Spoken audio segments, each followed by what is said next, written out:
Assalamualaikum warahmatullahi wabarakatuh. Perkenalkan, nama saya Risma Ardianti.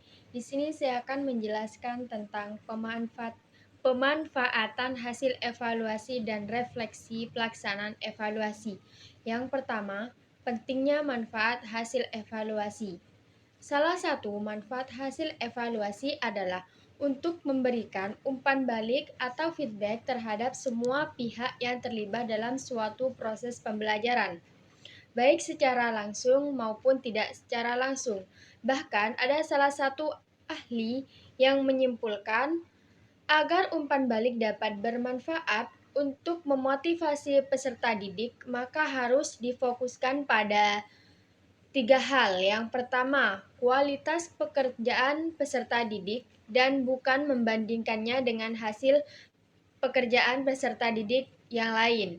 Yang kedua, cara-cara yang spesifik sehingga pekerjaan peserta didik dapat ditingkatkan.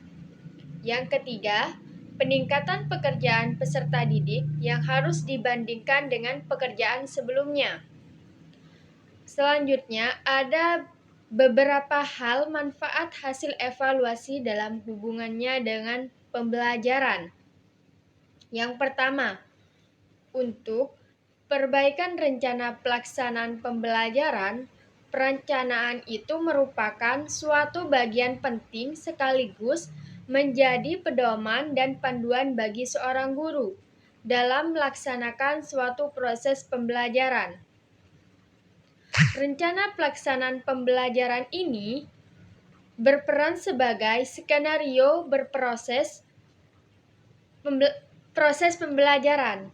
Karena itu, harus disusun secara fleksibel dan membuka kemungkinan bagi seorang guru untuk menyesuaikan dirinya dengan kondisi yang ada dalam suatu proses pembelajaran. Dalam penyusunan itu, guru harus peka terhadap dirinya sendiri. Apa yang akan ia sampaikan terhadap peserta didik, dan juga harus menyiapkan bahan atau alat apa saja yang akan dibutuhkan. Setelah itu, guru harus memikirkan di bawah kemana peserta didik ini akan diarahkan dalam merencanakan perbaikan. Rencana pelaksanaan itu biasanya dimulai dari kesalahan.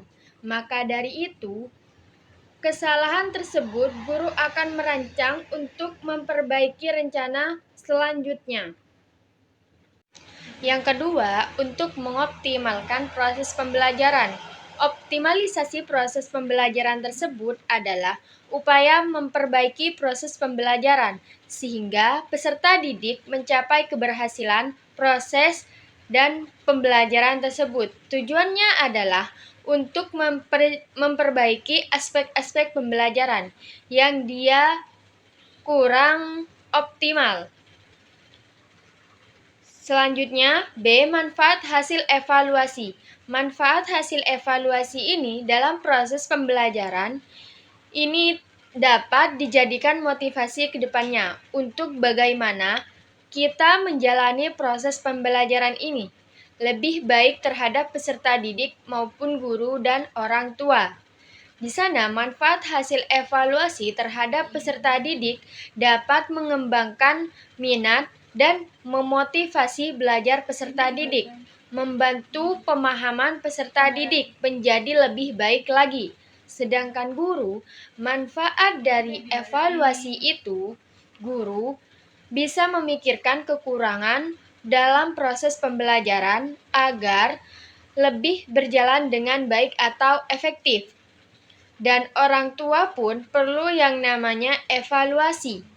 Kenapa? Karena yang namanya evaluasi itu manfaatnya agar mengetahui kemajuan proses pembelajaran peserta didik dan bisa lebih membimbing lagi di rumahnya agar dapat meningkatkan prestasinya.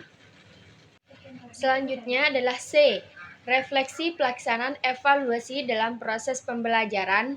Itu penting adanya evaluasi pembelajaran, sehingga kita dapat mengetahui kekurangan dan kelemahan mulai dari perencanaan pelaksanaan dan hasil Ada pepatah yang mengatakan experiences is the best teacher.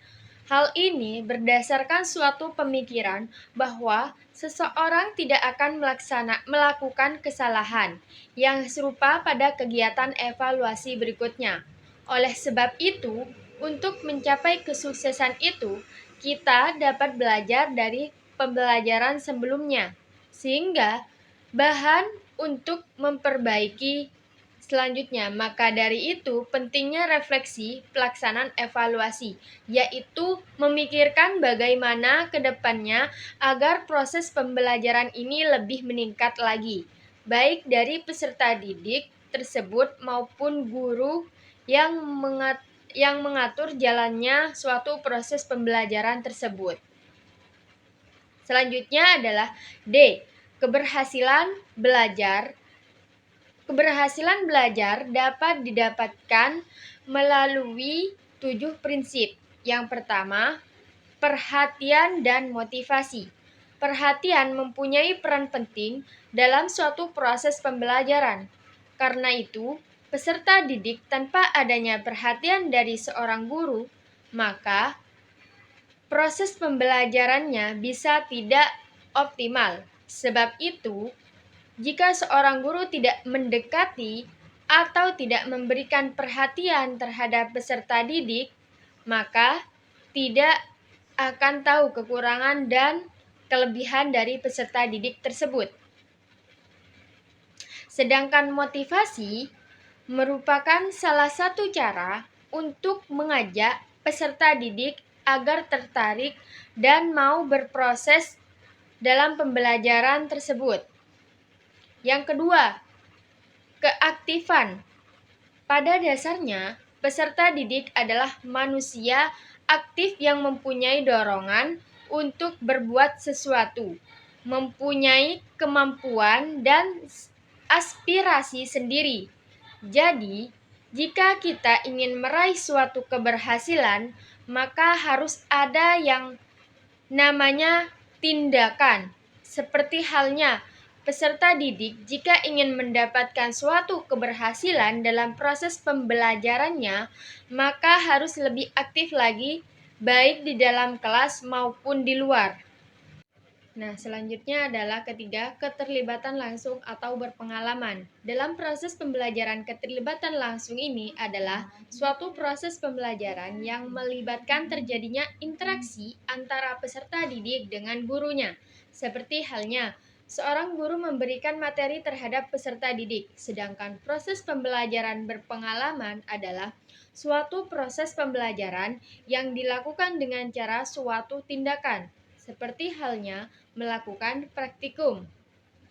Selanjutnya adalah pengulangan.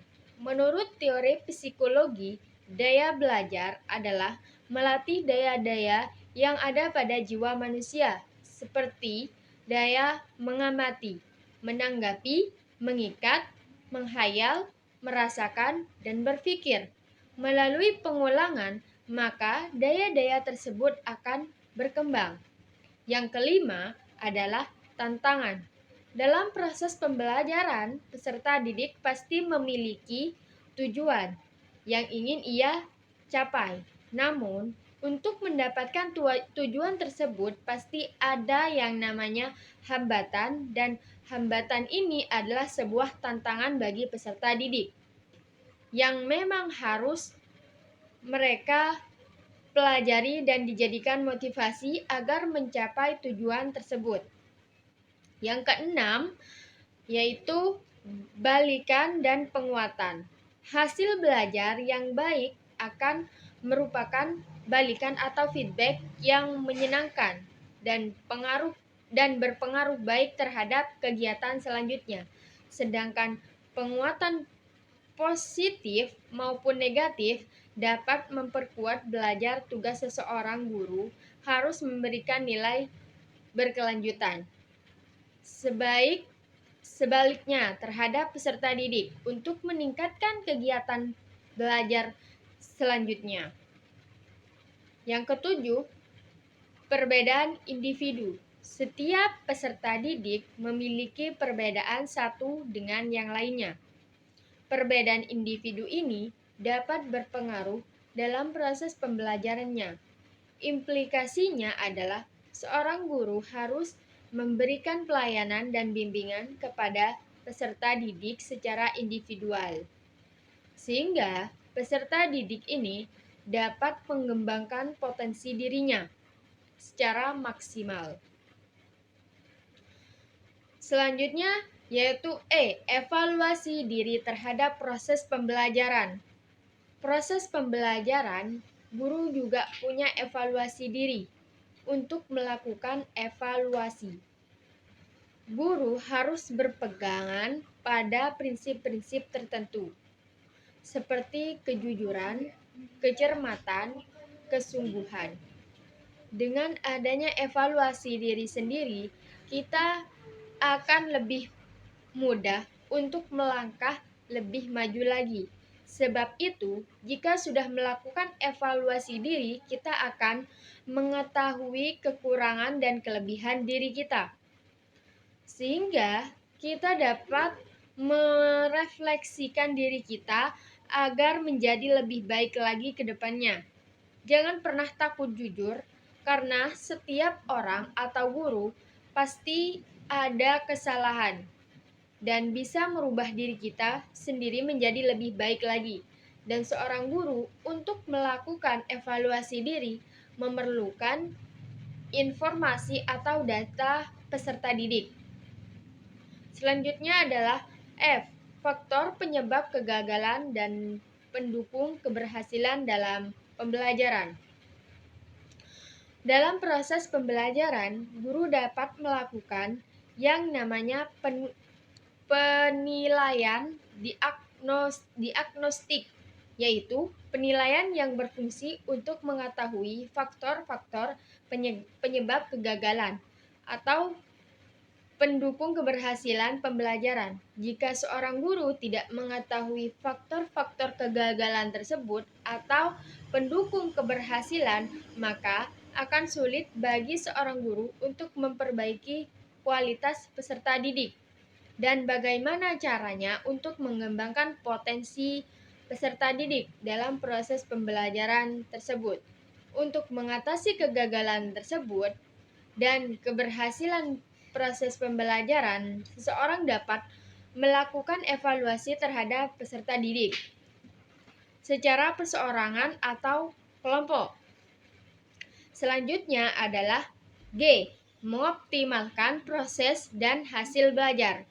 Untuk mengoptimalkan proses dan hasil belajar, kita harus melakukan berbagai upaya perbaikan agar proses belajar dapat berjalan dengan efektif dan hasil belajar dapat diperoleh secara optimal. Proses belajar dapat dikatakan efektif apabila peserta didik ini aktif atau intelektual dan emosionalnya berani untuk mengemukakan pendapatnya, kritis dan kompetitif. Begitu juga dengan hasil belajar yang optimal dapat dilihat dari ketuntasan belajarnya. Nah, yang terakhir adalah H. Pembelajaran remedial. Tujuannya pembelajaran remedial ini adalah membantu dan menyembuhkan peserta didik yang mengalami kesulitan belajar melalui pelakuan pengajar. Dalam melakukan remedial, perlu yang namanya langkah-langkah untuk melakukan remedial. Yang pertama, menganalisis kebutuhan. Yang kedua, merancang pelajaran. Yang ketiga, menyusun rencana pembelajaran. Yang keempat, menyiapkan perangkat pembelajaran. Yang kelima, melaksanakan pembelajaran. Yang keenam, melakukan evaluasi. Mungkin hanya itu yang saya dapat sampaikan, kurang lebihnya mohon maaf. Wassalamualaikum warahmatullahi